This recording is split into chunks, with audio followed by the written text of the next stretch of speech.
Rank, nullity, row space, column space and null space. मेरे पास एक मैट्रिक्स गिवन है जिसको सबसे पहले रैंक, नलिटी, रो स्पेस मालूम करने के लिए हमें इसको रो इक्विवेलेंट फॉर्म में ट्रांसफॉर्म करना होगा। मैट्रिक्स रो इक्विवेलेंट फॉर्म में नहीं है तो इसको पहले रो इक्विवेलेंट फॉर्म बनाएंगे।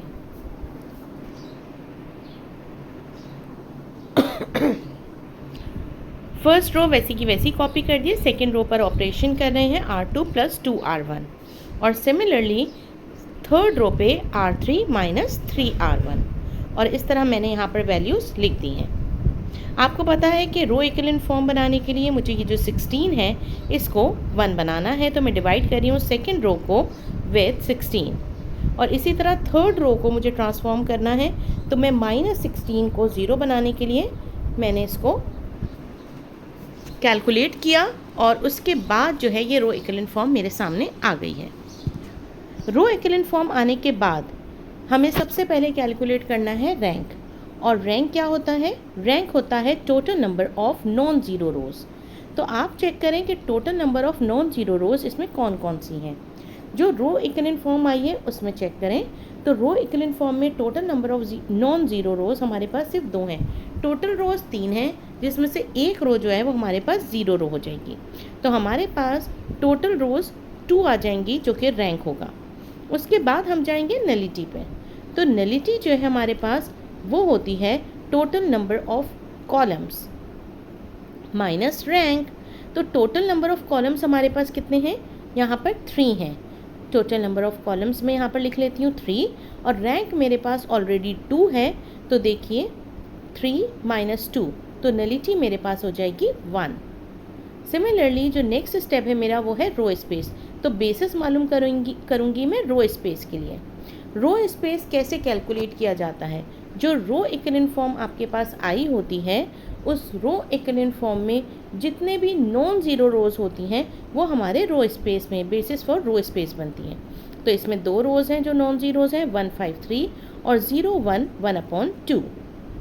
ये दोनों रोज़ मैंने बेसिस फॉर रो स्पेस के लिए लिख दी हैं।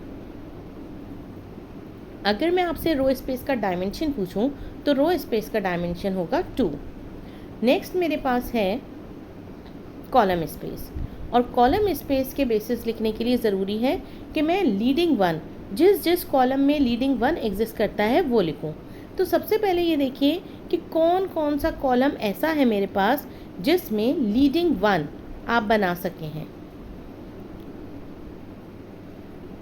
तो देखिए C1 यानी कॉलम 1 में आपने बनाया है और कॉलम 2 में, कॉलम 1 और कॉलम 2 में आप लीडिंग वन बना सके हैं। तो आप ये एग्जैक्टली यही वाले कॉलम कॉपी नहीं करते हैं, आप जो मेन मैट्रिक्स, जो ओरिजिनल मैट्रिक्स होता है ट्रांसफॉर्म करने से पहले का, उस मैट्रिक्स का कॉलम 1 और कॉलम 2 कॉपी करेंगे।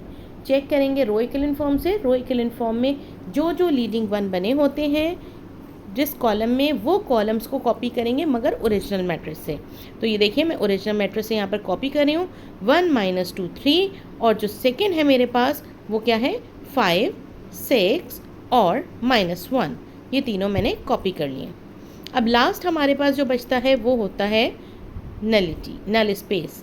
तो नल स्पेस में उतने ही बेसिस होंगे जितने नलिटी की वैल्यू थी। नलिटी की वैल्यू हमारी कितनी थी 1। यहाँ पर मैं मैट्रिक्स दोबारा कॉपी कर रही हूँ ताकि मैं यहाँ पर आपको कैलकुलेशन शो कर सकूँ। जो मेरा रो इक्विवेलेंट फॉर्म बनी थी वो मैंने यहाँ कॉपी कर ली है। अब इसके बाद मैं इससे इक्वेशन फॉर्म करूँगी। पहली इक्वेशन बन रही है x + 5y + 3z = 0। अच्छा, इसके लिए ज़रूरी नहीं कि आप x y z लें, आप इसमें x1 x2 x3 भी ले सकते हैं।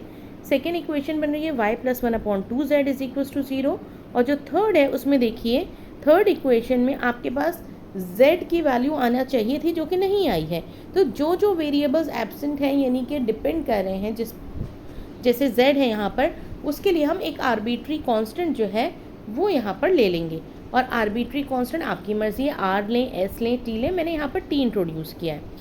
मैं इस z को सेकेंड वाली इक्वेशन में पुट कर रही हूँ, y = 1/2 -1/2 जाएगा, राइट साइड पर जाएगा तो इट विल बी -1/2t, और इसी तरह z की वैल्यू तो मेरे पास ऑलरेडी है, t आर्बिट्री कांस्टेंट मैंने अज्यूम किया है।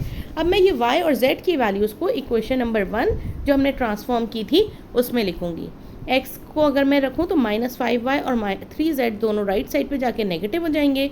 मैं यहाँ पर पुट कर रही हूँ वैल्यूज़ -5, y की वैल्यू है आपके पास -1/2t और -3t z की वैल्यू। इसको सिंप्लीफाई कर लेते हैं, it will be 5/2t -3t और 5/2t -3t का आंसर आ जाएगा आपके पास -1/2t। अब मैं यहाँ से थोड़ा सा स्पेस बनाकर x y z की जो वैल्यूज़ हैं वो मैं यहाँ लिख लेती हूँ ताकि हम नल स्पेस जो है वो आराम से आपके सामने रिप्रेजेंट कर सकें। x की वैल्यू आई है -1/2t और सिमिलरली y की वैल्यू है मेरे पास -1/2t और z की वैल्यू है t जो कि हमने अज्यूम की थी। आप कोई भी arbitrary constant r s t कोई भी यूज़ कर सकते हैं और z को z भी लिख सकते हैं। y की इक्वेशन आप -1/2z भी लिख सकते हैं, x की वैल्यू भी -1/2z, z को हमने t अज्यूम किया है। अब यहाँ देखें मैं यहाँ पर नल स्पेस फॉर्म कर रही हूँ, x y z is equals to t सब में कॉमन था इसलिए मैंने बाहर लिख लिया है। x की वैल्यू क्या है -1/2, तो ये इसके कोफिशिएंट्स लिख दिए मैंने, x का कोफिशिएंट लिखा है पहले मैंने, y का भी क्या है कोफिशिएंट -1/2t तो -1/2 और z का कोफिशिएंट क्या है 1t।